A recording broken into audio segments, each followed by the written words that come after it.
तुस सारें गी शैल नहीं लग्गी सकदे। जै डुग्गर जै डोगरा जै मां डोगरी। दोस्तों क्या हाल चाल है तुंदा सारें दा। उम्मीद है तुस सारे खरे होगो, ठीक ठाक होगो। अज परतियै हाजिर होई आं तुंदे समक्ष एक सच्ची ते एक कौड़ी गल लेइयै। गल सच्ची है, कौड़ी है। कुसै गी शैल लग्गनी है ते कुसै गी माड़ी लग्गनी है ते कुसै गी चुभनी भी है।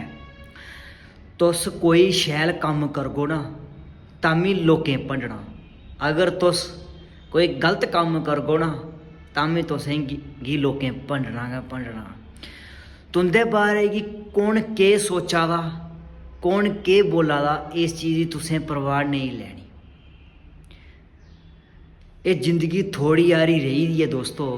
एह् जिंदगी अपने स्हाब कन्नै जियो, अपने स्हाबै कन्नै चलो इस जिंदगी दे बिच। तुस सारें गी शैल नहीं लग्गी सकदे। तुसें कोई भी कम्म करगो तामी तुसें गी लोकें माड़ा गै गलाना, नहीं करगो तामी माड़ा गै गलाना। बस उस रब गी तुंदा कम्म शैल लग्गना चाहिदा। बाकी लोकें दा केह् है, दुनियादारी दा केह् है। उंदी नज़रें तुस अज्ज भी गलत हो ते कल भी गलत रौह्ना। कुसै गी ज़्यादा इत्थै सफाइयां देने दी लोड़ नहीं है ते ना देनियां ते ना देने दी जरूरत है। इस्सै गल्ला जिंदगी जेह्कड़ी है ना अपने स्हाबै कन्नै जियो, अपने स्हाबै कन्नै चलो। बस मैं इयै गलाना चाहना कि अपनी जिंदगी जेह्कड़ी है ना अपने स्हाबै कन्नै चलो। अगर तुसें गी एह् गल्ल शैल लग्गी होग ना ते शेयर करना नहीं भुल्लेओ, लाइक कमेंट करना नहीं भुल्लेओ। राम राम।